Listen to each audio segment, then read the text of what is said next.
and good morning, everybody, or good afternoon, or good evening, wherever you are in the world. It's lovely to have you here in this space together. I'm actually calling in from the United States. I'm in the state of Maine this morning, where the temperature is about 23 degrees, which I think is about -7 Celsius. So it's a bright but cold morning here. So if you've got sunshine wherever you are, if you can send it my way, that would be great. It's a bit of warmth. It's a great pleasure to be with the Spring Institute and to have been invited to be with you this morning. So thank you to Annika and Una for inviting me to lead this session with you. And it's a relatively short session, but what I want to do is, if any of you know my work, one of the key areas of work that I've developed is around thinking about embodiment, both from a leadership perspective, which is my field of study, but also as an author, as a writer, really thinking about that writing is an embodied process. It's we often think it's something that just happens in our minds, but actually the act of writing is something that is a very physical act. And together with Amanda Sinclair in Australia, she and I have done quite a lot of work around, well, if we take this notion of embodiment in writing seriously, what does that actually mean? And I know that there's been a chapter made available to you that Amanda and I wrote, which looks at embodiment in writing from a personal, political, and practical perspective. So I offer you that. And then this morning is just a kind of very brief introduction to some of the ideas that we've been playing around with. But also I'd like to get us doing things, because for me, just talking about embodiment without actually doing it is a bit strange. So I thought we would do some things this morning. The other thing I'd like to say, I know there's an overall theme of entrepreneurship for the Spring Institute this year. And I was thinking about that, and I know that this session is not necessarily, having to attend to that theme. However, as I was thinking about that, I was thinking about about the links between entrepreneurship, which is bringing something new into existence, and writing, which of course is the same process. Whenever we sit down to write an article or write an essay or write anything, we are bringing something new into existence. So in that way, I think, writing can be seen as an entrepreneurial activity. It's something that, we have an idea, we have a thought, we have a question, and somehow we want to bring that into the world and work it through in similar ways to the way an entrepreneur, I think, would bring an idea for a business into the world. So by making that link, I'm also suggesting that some of the activities that we're going to be doing today and applying to writing may actually also apply to the entrepreneurial endeavor. So just to make that link. The other thing just to say is that in part of my background, I'm also a trained yoga teacher and have taught yoga for many years. And the activities that I'll be introducing you today, they often borrow from that tradition as well. So is everybody ready to go? Everybody get started? All right. So the first thing that I thought we would do this morning is thinking about writing as bringing something new into the world, and thinking about where we get our ideas for writing and how they come to the surface. I don't know about you, but I often have my best ideas for writing either when I'm on a walk, or oftentimes when I'm just in that space between falling asleep, when you're awake and falling asleep, and all of a sudden there's something that comes into your consciousness. And I think that's because the body gets into a different state of being, and the body is more able to speak itself rather than necessarily, have the mind running it. And so what we're going to do first to start is we're just going to do a simple sensing activity, which helps you to tune into what the body is perceiving, because the body's perceptual capability is actually where it gets its ideas from. Yeah, so we're going to just do a very simple sensory activity just to get you more into your body and aware of your bodily senses. And the body is always taking in sensory information. So it's always doing this. We often only attend to the sensory information that we're getting when there's something that we're not expecting in the environment. So for instance, if suddenly we smell smoke, we will attend to that because, that could be life-threatening. The body is actually often, just gathering information. And it's only when things start to become different from what we expect that often we notice it. But this activity is to help you to start noticing things that you may not already be noticing. So wherever you're located, I believe everybody is sat down. So if in your seat, you actually get settled in your seat. So you actually, push your back into the back of your chair. You actually feel the seat underneath your thighs and your bottom. You actually really pay attention to that. You might notice if you're carrying your weight in one hip more than the other. Just notice that. You don't have to shift it, but it's just to notice it. And then we're just going to sit back a little bit. So we're going to take our shoulders up and back and down. So shoulders can get very hunched up even at this early, well, for me, early time in the morning, but I know for many of you, it's not early in the morning, so your shoulders may well be quite hunched up. So actually just taking them up to your ears and then just letting them drop. And notice when you do that, what the sensation is. Like I'm noticing as I do that suddenly I'm getting a sensation in my hands that I wasn't aware of. So just notice that, where the sensation flows. And then we'll just take the chin down toward the chest. So just gently feel the stretch of the back of the neck. I'm noticing I have a lot of tension in the back of my neck, which I hadn't been aware of. So just notice if there's any tension in the neck. And then lift the head up gently. And then just let the left ear fall toward the left shoulder. And you may just start to coordinate the breath. So as that ear goes toward the shoulder, just breathe out. You can breathe out through the mouth, through the lips, and gently bring the head back to central position. Breathing in. And as you breathe out, just let the head fall toward the right shoulder, the ear toward the right shoulder. Again, don't force anything. And breathe out. Just notice any sensation. Breathe in, coming back to center. We're just going to take a little twist for the upper part of the neck. So just looking over the right shoulder. We'll stay on the right side for a moment. Just looking over that shoulder, breathing out. Coming back in to center. Breathing in. And breathing out. Bringing the head toward the other direction.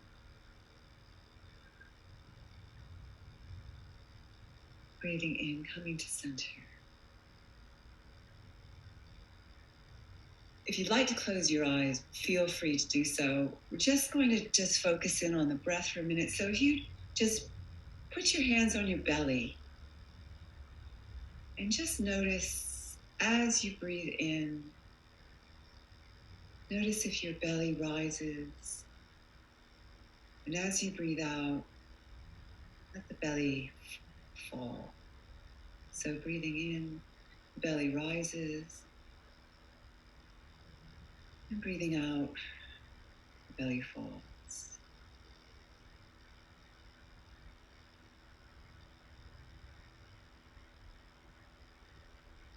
And then just gently, I'd like you to open your eyes. And if you've got your writing implement near you, whatever, just jot down a few words, impressions, thoughts that came to you, anything that you noticed that you didn't notice before, just jot them down. You don't have to make full sentences. Words are fine, but just I'm going to give you just 30 seconds just to write down anything that arose for you from doing that activity.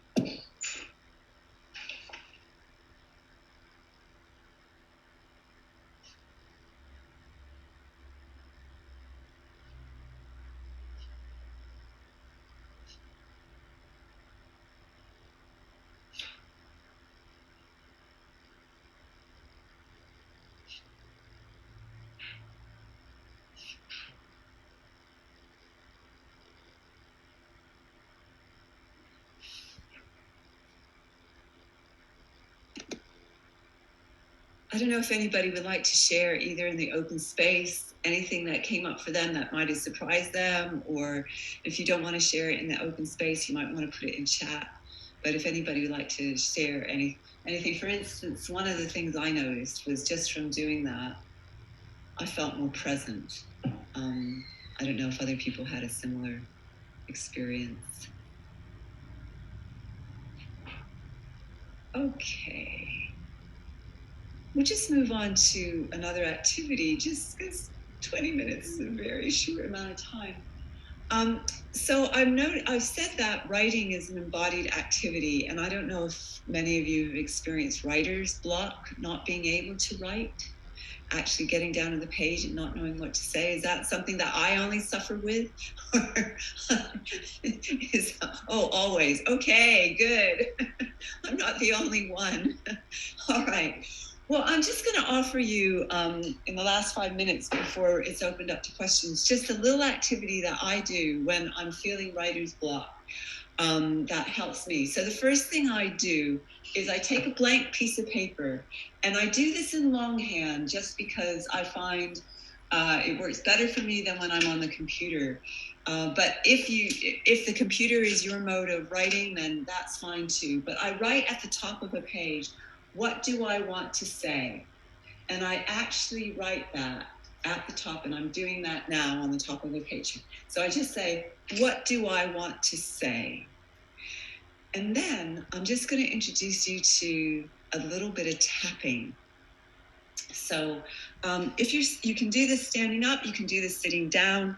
I'm going to stay sat down, but I'm going to actually come a bit forward on my chair, and I'm going to start by just taking my hands in fists like this, and I'm just going to start tapping my thigh. On the left side of my thigh, just starting to tap, and then I'm going to go down, and I'm going to tap my shins, and you can do this with me. So, and then I'll do the other side, and I tap. And it's just a tapping. Don't hurt yourself.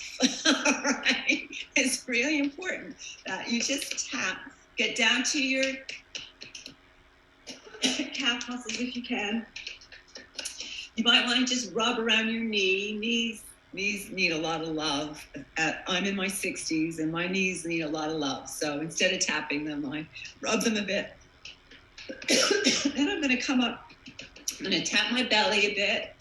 And then I'm going to come up. And this is really good. If you're able to just stretch your arm out and tap at the very top of your chest. And if you're feeling really adventurous, you can go, because that's also a very good thing to do. And then you can come and bring the other hand around, do the other side. And again, if you're in a room by yourself, you can go, and actually that really loosens up what you need to say. And then just take your arm, you're tapping down the arms, up the arms.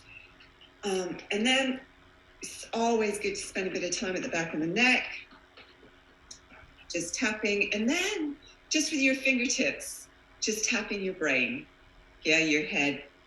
And the forehead is really good. And around your temples, very good to rub. The jaw. The jaw will lock so many things that you think you can't say, all right?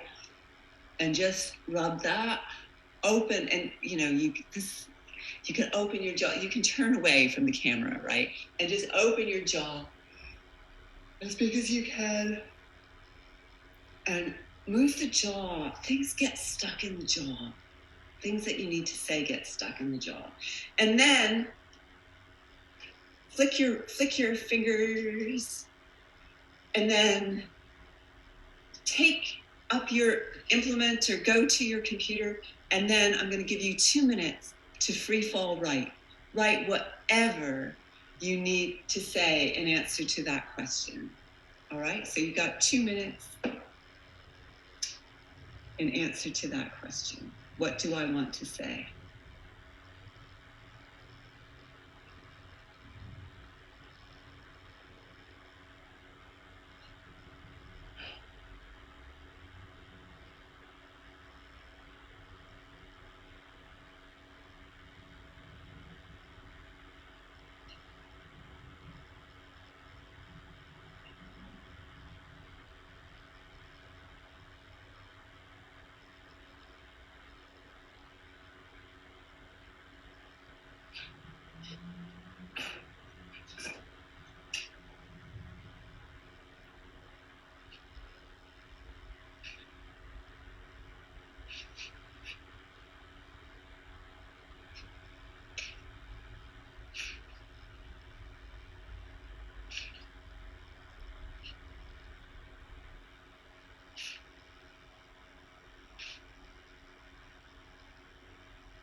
Okay, that's 2 minutes. I'll be really interested to know if anything came up for people that they hadn't noticed before. For me, I'm in the middle of writing a book chapter, and a new idea that I didn't have before actually arose in that 2 minutes. I mean, and it may not have been the case for you, but I thought that was quite interesting. I'd not thought of that before. We're going to go to questions in a minute, but before we do that, I'd just like to end with a poem. This is by Padraig O'Tuama. He's Irish. It's called How to Be Alone. It all begins with knowing that nothing lasts forever. So you might as well start packing now. In the meantime, practice being alive. There will be a party where you'll feel like nobody's paying you attention. And there will be a party where attention is all you get. What you need to do is to remember to talk to yourself between those parties. And again, there will be a day, a decade, where you won't fit in with your body, even though you're in the only body that you're in. You need to control your habit of forgetting to breathe. Remember when you were younger and you practiced kissing on your own arm? You were onto something then. Sometimes harm knows its own healing. Comfort knows its own intelligence. Kindness, too, it has no reason. There is you telling you another story of you. Listen to her. Where do you feel anxiety in your body? The chest, the fist, the dream before waking, the head that feels like it's at the top of a swing, or the clutch of a gut like falling and falling and falling and falling. It knows something. You're dying. Try to stay alive. For now, touch yourself. I'm serious. Touch yourself. Take your hand and place your hand someplace on your body and listen to the community of madness that you are. You are such an interesting conversation. You belong here.